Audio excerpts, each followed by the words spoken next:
굿모닝 인포맥스 함께하고 계십니다. LS증권 리테일 사업부 염승원 이사 모시고 이야기 이어가 보겠습니다. 이사님 안녕하세요. 네, 안녕하세요. 네, 간밤에 뉴스가 참 많았어요. 네. 어떤 점에 주목하셨습니까? 역시 물가입니까? 네, 물가하고 이제 뭐 트럼프 대통령이 뭐 그 푸틴 대통령하고 또 전화 통화했다는 거 아마 그런 것 같은데, 근데 그 물가 발표하고 나서는 미국이 좀 많이 빠지는 모습이었는데 네. 자고 일어나니까 이제 플러스 나 있더라고요. 맞아요. 나스닥이. 이제 그만큼 물가에 대해서 이렇게 올라갈 거에 대해서 뭐 이렇게 너무 우려하기보다는 시장이 어느 정도 좀 예상은 좀 하고 있지 않았나. 그래서 오후장 좀 반등에 성공했고, 또 트럼프 대통령이 이제 전화 통화 통해서 종전 의지를 또 한번 확인했기 때문에 뭐 그러면 또 사실 오늘 유가가 좀 빠졌어요. 네. 그런 이유들 때문에. 그래서 물가가 결국 좀 안정화되지 않을까 이런 기대감이 있어서, 그래서 확실히 지금 시장은 사실 뭐 물가 관세 이런 악재가 계속 나오는데도 굉장히 견조합니다. 그래서 그만큼 이제 시장의 악재에 좀 내성은 좀 많이 생겼다, 이렇게 좀 보고 있습니다. 한쪽으로는 물가가 상당히 좀 시장을 놀라게 했는데 굴스비 총재 같은 경우는 정신을 번쩍 들게 한다. 뭐 이렇게 좀 평가를 했더라고요. 어쨌든 좀 놀라게 했지만 한편으로는 뭐 종전 얘기가 나오면서 네. 시장을 좀 견조하게 떠받쳤다.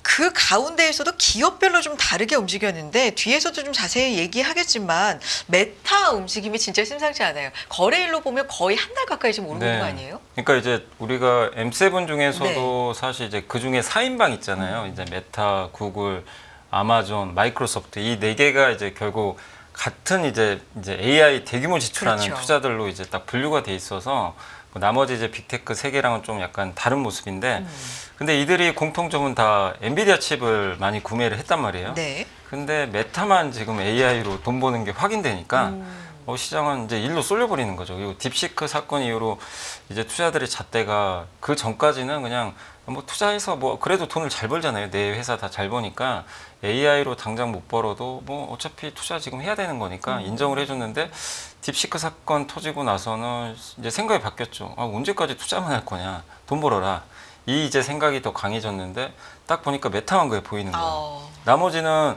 아직은 이제 돈을 지금 버는 게 명확하게 보이지 않는데, 그래도 CEO들이 계속 투자만 한다고 하니까 이제 주주환원 이런 것도 줄지 않을까. 그리고 아마존도 아주 나쁜 건 아니지만 하반기에 좀 좋아질 것 같다, 이렇게 멘트를 하다 보니까 결국 이제 메타로 더 수급이 쏠리는 그런 모습인 것 같습니다. 그래서 결국 메타가 독보적으로 좋다 이거보다도요, 그 네 개 중에서 이제 상대적으로 훨씬 돋보이니까 이제 이쪽으로 돈이 좀 쏠리면서 메타가 좋았고, 그리고 이름 그대로 사실 메타가 원래 페이스북이지만 메타버스에서 출발한 회사인데 사실 그거 처참하게 실패했는데. 메타버스 오랜만에 네. 들어요. 네. 근데 어쨌든 좀 포기했다고 생각 안 하고, 또 메타의 그 한 사업부 중에 하나가 이 VR 기기 만들잖아요. 근데 그것도 지금 실적이 좋아지고 있더라고요. 그 다음에 저번에 이제 선글라스죠. 레이벤 선글라스랑 이제 협업을 해가지고 하나 그 저커버그가 이제 착용하고 나왔는데, 결국 저도 그렇게 가야 된다고 생각하거든요. 사람들이 결국엔 VR 고글 끼고 다닐 수는 없기 때문에.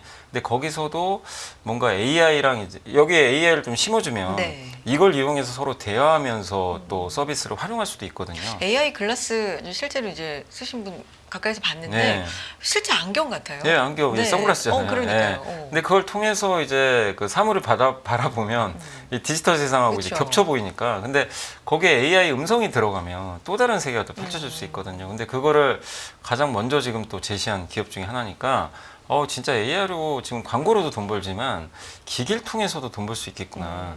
그리고 딥시크가 만든 게 오픈 소스잖아요. 모두 다. 근데 그 원조는 사실은 그 메타의 라마거든요. 그러다 보니까 이제 이런 것들이 다 조화롭게 이루어지면서 메타가 제일 좋아 보인다.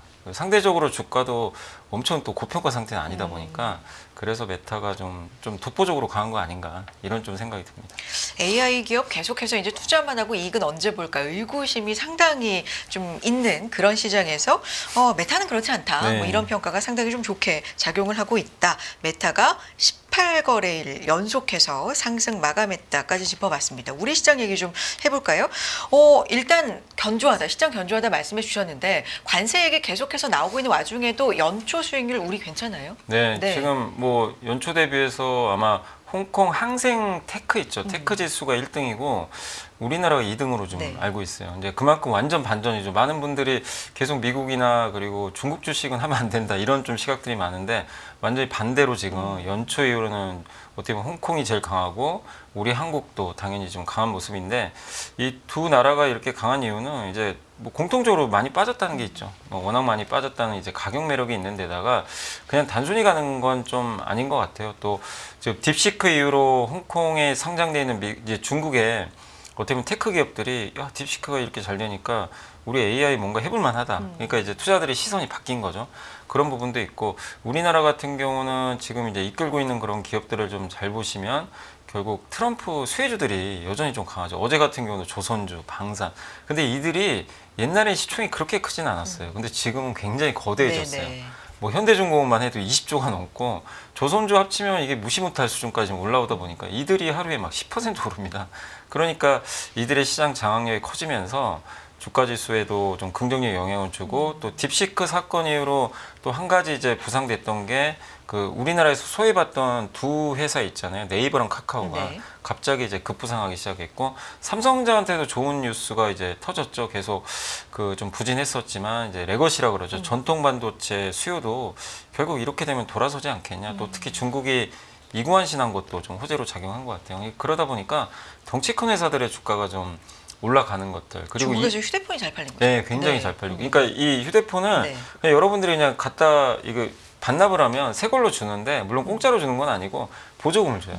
보조금 주는데 그걸 연말까지 하는데 이거 효과 있겠냐 그랬는데 생각보다 지금 중국 스마트폰이 네. 굉장히 잘 팔립니다. 근데 거기에 삼성 칩 같은 게 들어가잖아요. 그러니까 이제 당연히 사람들이 좀 놀란 거죠. 기대 안 했던 데이터가 나오니까 그래서 이제 레거시 반도체라고 하는 전통 반도체까지 돌리고 또 얼마 전에 LG엔솔이 시총 4위로 밀려나고 삼성바이오가 이제 3위로 등극을 했는데 네. 2차 전지의 부진을 바이오가 또 메꿔버리니까 그런 것들이 이제 다 아주 조화롭게 작용하면서 국내 증시가 이제 어제도 제가 보면서 느낀 게 어제 그제 느낀 게 뭐 트럼프가 관세 얘기를 하건 말건 되게 잘 버텨요. 예, 그러니까 그런 이제 선순환 구조들이 정말 잘 펼쳐지고 있어서 한국 증시가 지금 전 세계 어느 나라보다 정말 단단해졌다 이렇게 좀 느낌을 좀 받고 있습니다. 단단해졌다. 뭔가 어쨌든 좋은 흐름이 나오고는 있다 말씀해 주셨는데 그 좋은 흐름이 나오고 있는 부분들이 보면은 관세 무풍지대라든가 네. 뭔가 좀 수혜가 나오고 있는 것들 대표적으로 이제 조선 아니겠습니까? 네네. 동맹국의 건조를 할 수 있게 한다. 대표적으로 이제 우리와 그러면 일본 정도밖에 없다. 뭐 이런 것들이 계속해서 조선은 좀 자극하고 있는 상황인데 한화그룹 같은 경우는 방산도 있고 이제 조선도 있으니까 같이 이끌어주니까 네. 그룹도 전반이 좀 좋아지는 것 같기도 하고요. 그러니까 어제는 네. 정말 짤도 돌았잖아요. 그 김승현 회장님 짤 돌던데 담배 피고 이렇게. 근데 뭐냐면 결국 어제는 정말 누가 봐도 하나그룹의 날이었고, 근데 하나그룹이 전반적으로 하나솔루션은 좀 태양광이다 보니까 좀 이제 트럼프 정책에 좀 약점은 있지만 그래도 하나솔루션도 올랐고요.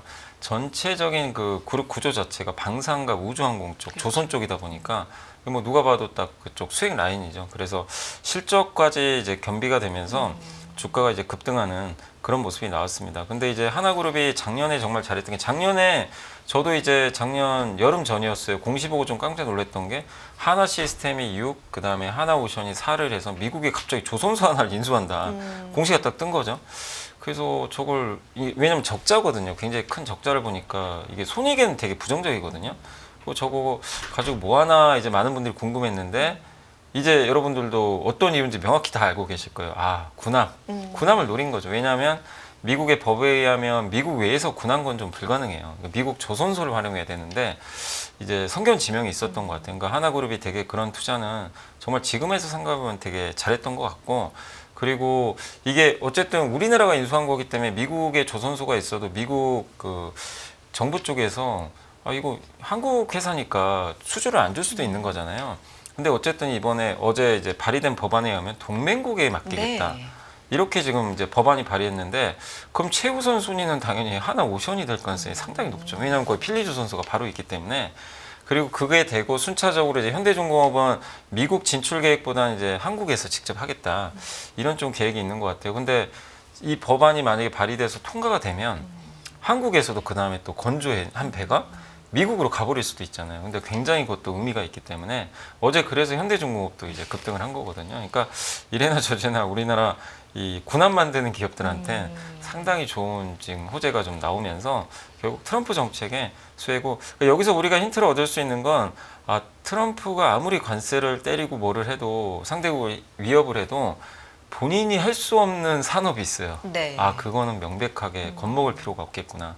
그걸 좀 다시 한번 느꼈던 어제 좀 시장 아니었나 이렇게 좀 생각을 했습니다. 뭐 취임 첫날부터 우리 조선 확실히 맞습니다. 수혜다 네. 했었는데 그건 계속해서 지금 좋은 뉴스들 속에서 조선이 잘 가고 있습니다. 그래서 시장에서 전반적으로 조방변이라고도 하고 네네. 뭐 조바방이라고도 하는데 조선 방산을 필두로 해서 거기 이제 변압기가 들어가기도 하고 바이오가 들어가기도 하는데 이런 흐름은 계속해서 주도 흐름 좀 이어질까요? 이게 대안이 없으면 그쪽으로 가는 거죠. 대안이 없으면. 근데 지금 대안이 좀 많아요.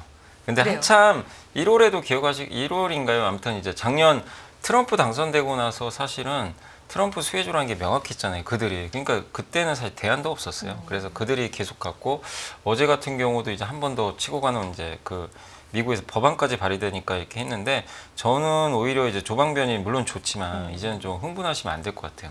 그러니까 주가 측면에서는 좀 조심해야 된다. 그러니까 이들이 실적도 좋고 물론 좋지만 너무 이제 스토리텔링도 우리가 모르는 게 아니고 주가가 이 무거운 주식들이 하루에 15% 네. 올라요.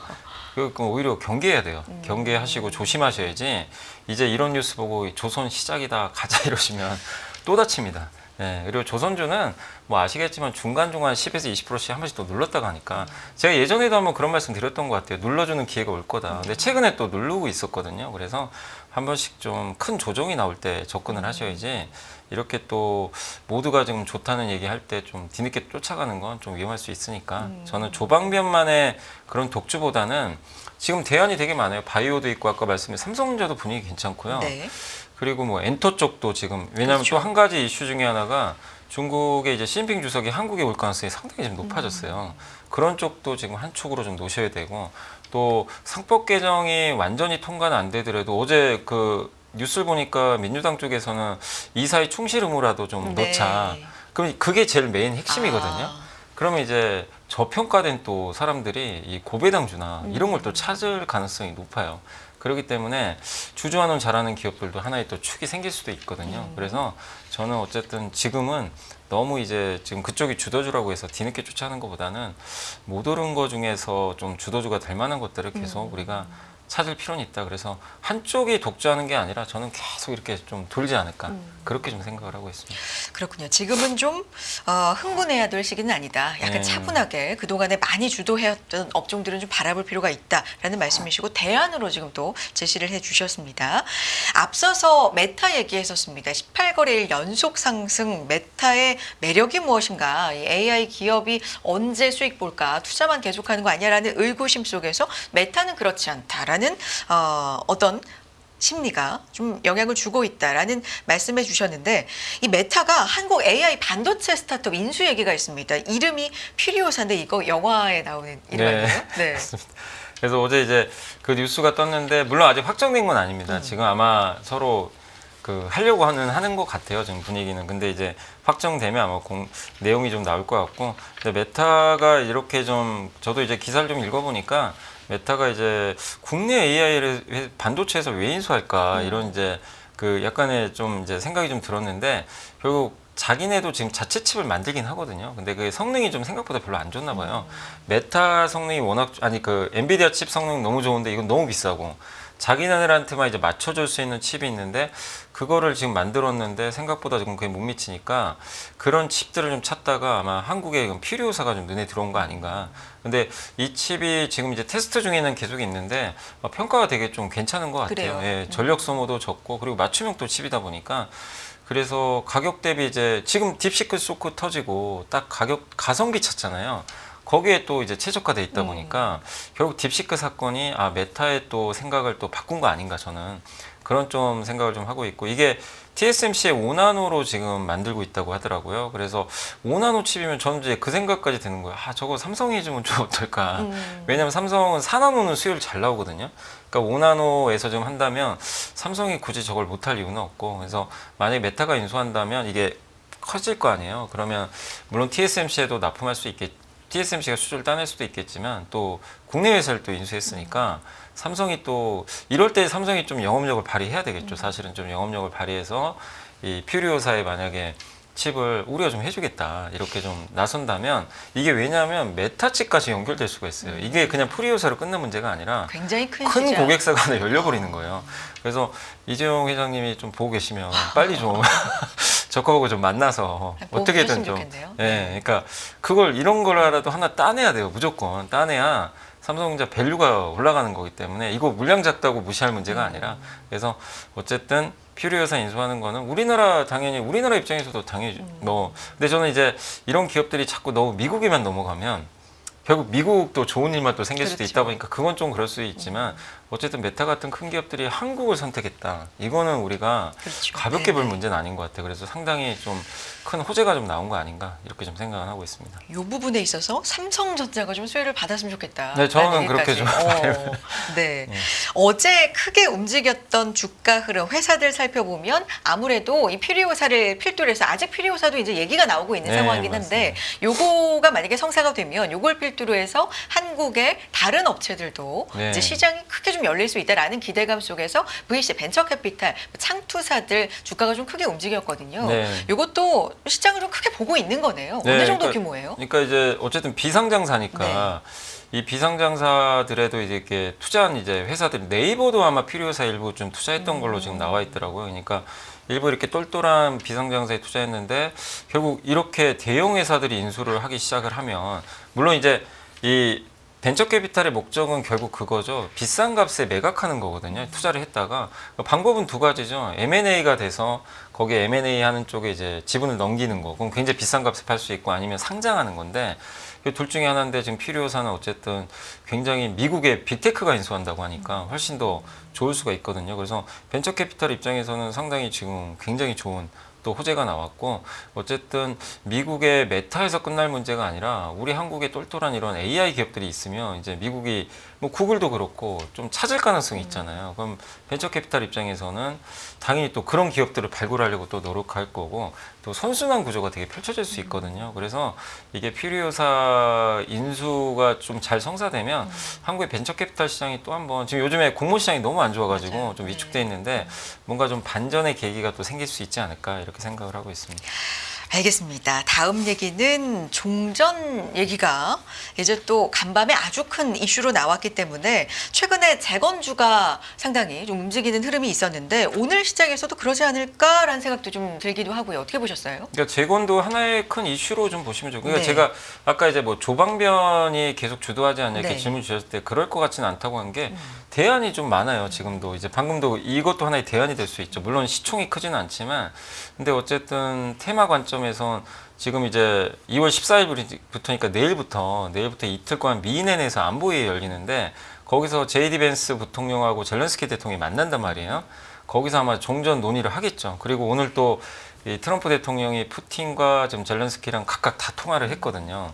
근데 물론 뭐 이 트럼프가 원하는 답을 이끌어냈는지는 모르겠어요. 네. 근데 뭐 조건들은 있겠죠. 근데 어쨌든 대화 결과 좋았다라고 언급을 해놨기 때문에 결국 최종적으로는 아마 4월에 아마 결정 나지 않겠냐 네. 이런 얘기들이 좀 많거든요.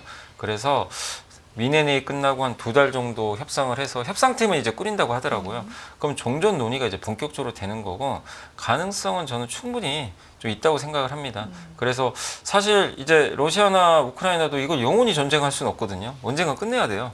그래서 그런 상황에서 트럼프가 딱 중재자로 나섰기 때문에 명분도 되게 좀 좋아진 상황이죠. 그래서 종전, 우크라이나 재건 이슈는 분명히 발생할 수밖에 없는 이슈가 되고 있기 때문에 거기 관련된 특히 대표적으로 우리나라의 뭐 현대건설이나 뭐 대우건설, 한미글로벌 이런 기업들이 거론은 되는데 한번 좀 확인해 보시면 되고 또 거기 굴삭기라든가 사실 우리나라 지금 철강은 좀 안 좋지만 네. 철강값도 올릴 수도 있거든요. 그 예전에 아마 기억하시겠지만 터키 대지진 나가지고 그때 한번 이제 철강 수요도 급증한 네네. 적이 있거든요. 그래서 철강, 뭐 구리, 금속에도 좀 좋을 수가 있기 때문에 여러모로 우리나라 경기 민감주한테는 조금 좋은 좀 소식이 나오지 않을까. 그리고 또 우리나라 경제도 좋은 게 그런 수출도 늘겠지만 또 한 가지가 유가가 급락할 가능성이 높아요. 이제 정상화될 거 아니에요. 이런 수출 같은 게 그렇게 되면 유가나 농산물 가격이 떨어질 수가 있습니다.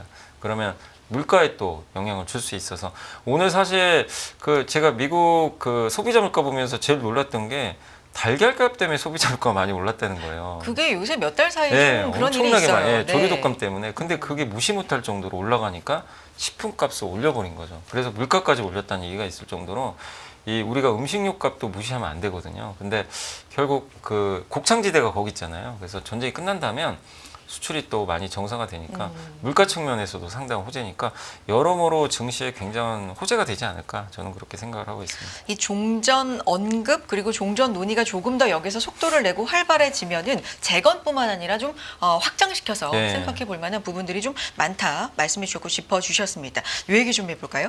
대체거래소 얘기 좀 해보죠. 다음 달 4일 대체거래소가 우리나라 출범합니다. 3월 4일부터고요. 뭐 첫 거래 종목 롯데쇼핑 비롯해서 10개 종목이다. 지금 이렇게 나와 있고요. 대체거래소 국내 최초입니다. 넥스트레이트 NXT 내달 4일 이제 출범한다는 얘기인데 요거 아직 뭔지 모르겠다 하신 분들이 있거든요. 좀 설명 좀 해주세요. 예, 그러니까 네. 이게 이제 그 모든 종목은 해당되는 건 아니고 네. 3월 4일 10개부터 시작을 해서 4월까지 800개로 늘려요. 그래서 아마 800개까지만 하고 올해는 아마 그렇게 해서 운영할 것 같고 10개로 시작해서 800개로. 네, 800개까지. 그리고 ETF는 안 되는 걸로 알고 있고요. 네. 그러니까 뭐냐면 여러분들이 딱히 뭘 하실 건 없고 근데 물론 이제 저도 지금 회사에서 그것 때문에 영상을 하나 지금 만들려고 좀 준비 중에 있는 게 뭐냐면 대체거래소 이제 여러분이 선택할 수 있어요. 내가 지금 여러분이 한국 그 KRX 거래소 이용하시잖아요. 그렇죠. 뭐 그거밖에 없으니까. 근데 대체거래소를 선택해서 거기로 주문을 넣을 수가 있어요.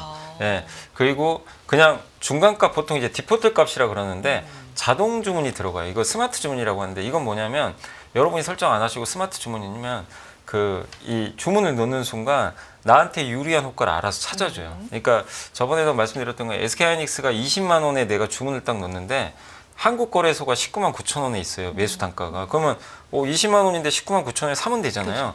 근데 대체 거래소는 19만 8천 원인 거예요. 그러면 여기로 넣어줘요. 자동으로 알아서 체결을 해줍니다. 그러면 나는 훨씬 유리하죠. 네. 둘 중에 하나 딱 봤을 때 그걸 이제 스마트 거래라 그래요. 네네. 그래서 지금 모든 증권사가 다 준비는 안 돼 있는 것 같은데 참 저희 회사는 준비돼 있습니다. 근데 어쨌든 이제 네. 그 대체거래소 그 이용하시면 훨씬 더 네. 그렇게 할 수 있고 또 밤 8시까지 지금 미국은 시간의 거래가 많잖아요. 네. 시간의 거래에서 실시간으로 여러분들이 플러스 이제 뭐 거긴 가격 제한폭 없으니까 거래할 수 있는데 지금 우리나라도 3시 반 이후로는 6시까지는 이게 30분 단위로 시간의 거래는 있지만 가격 제한폭이 플러스 마이너스 10%고 네. 거래가 제한돼 있죠. 근데 대체 거래소는 장 끝나고도 8시까지 열리는데 네. 플러스 마이너스 30% 내외에서 그냥 자유롭게 거래가 다 가능해요. 그러니까 여러분들이 그냥 뭐 밤에 갑자기 6시에 뭐 삼성 이제 뭐 어떤 호재가 생겼어요. 이슈가 그러면 있다. 바로 네. 그냥 매매하실 수가 있는 거죠. 가격 제한폭까지 해가지고 정규장처럼. 그래서 여러분들의 거래 편의성을 굉장히 늘렸기 때문에 뭐 개인 투자분들한테는 이제 좀 걱정은 이렇게 되면 이제 밤 8시까지 거래하시고 또 미국장 거래하시고 이제 거의 잠을 네. 아예 안 주무시지 않을까 좀 그런 생각도 들긴 합니다. 이 하는 이유가 뭐예요? 시장의 활력 때문인가요? 그러니까 너무 이제 한국 거래소 하나만 있다. 그리고 네. 세계적인 추세가 미국도 거래소가 되게 네. 많잖아요. 대안이 경쟁도 좀 할 수도 있기 때문에 그리고 거래 시간이 늘리는 게 요즘에 또 약간의 트렌드잖아요. 네. 그래서 우리 한국도 그리고 미국 시장과의 연결고리가 좀 이렇게 중간에 끊어지죠. 이게 너무 일찍 끊어지니까 그걸 좀 연장선상에서 3시 반이면 끊어지니까. 근데 네. 이제 우리나라 외환시장도 이제 새벽 2시까지 지금 네. 열어놨잖아요. 이제 그런 것처럼 MSCI가 또 원하는 아마 조건도 아닌가 저는 그렇게 생각을 하고 있기 때문에 여러 면에서 좀 선진화되는 구조다라고 보시면 되겠습니다. 알겠습니다. 여기까지 듣도록 하죠. LS증권 리테일 사업부 염승원 이사 함께했습니다. 이사님 고맙습니다. 네, 감사합니다.